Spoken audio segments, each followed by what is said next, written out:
Migrant crossings at the southern border are down this spring in a season that usually brings increases. But tens of thousands are actually waiting in Mexico, hoping to one day enter the United States. CBS News immigration and politics reporter Camilo Montoya-Galvez spoke with some of those making the journey and the people who are trying to help them. For Veronica, violence was the reason she and her family fled Zacatecas, Mexico. What happened there? Secuestraron a mi niño de 14 años. Your 14-year-old son was kidnapped there. I imagine you were really scared when that happened. Sí, bastante. You had to leave Zacatecas because of that kidnapping. How were you feeling when that happened? Pues desesperada. Desperate. Desperation was a common emotion we found in northern Mexico, where tens of thousands of migrants are waiting for a chance to come to the U.S.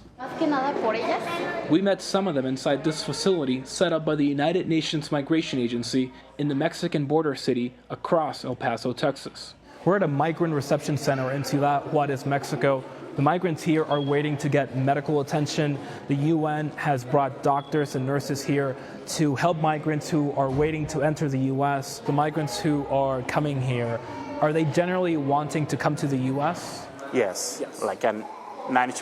92%, yes. You said. The migrants' needs are acute and wide-ranging, says Thiago Almeida with the United Nations Migration Agency, from vaccinations to mental health support. A lot of traumas in the migrant route, like a violence, included the sexual violence. They also need help with jobs and enrolling their children in schools while they wait in Mexico.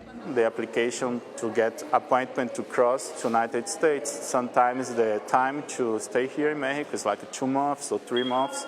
So the people need support to stay here until get the appointment to cross to United States. Many of these migrants are waiting months here in Mexico to get an appointment to enter the U.S. through the app.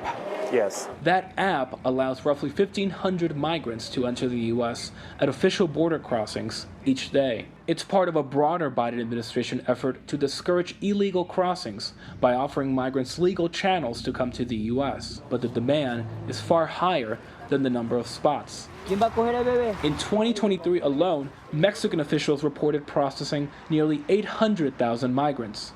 And he said it's a record, it's unprecedented. Yes, it is an unprecedented number, it is a record, and of course humanitarian needs coming with these people are also there. Many of those people are young children traveling with their parents, including Samira Guadalupe's daughters. You want a better future? Sí, para ellos. For them, your daughters. Migrant apprehensions here along the U.S.-Mexico border dropped to roughly 129,000 in April. That is the second consecutive drop this year, and that is according to Border Patrol data obtained by CBS News. But that number does not include the roughly 1,500 migrants being processed on a daily basis at official border crossings. John? Camilo, why have we seen the number drop that you just reported?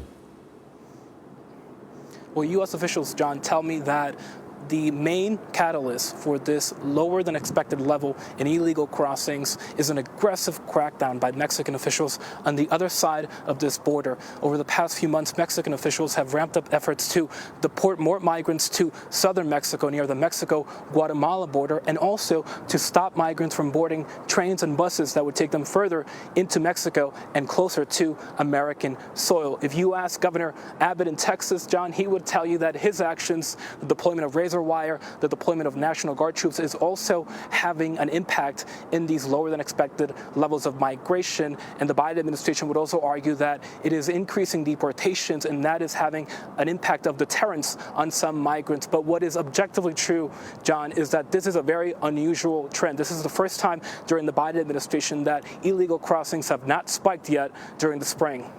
And before I lose you, Camilo, what surprised you the most when you were in Mexico with what you saw, including at that United Nations facility?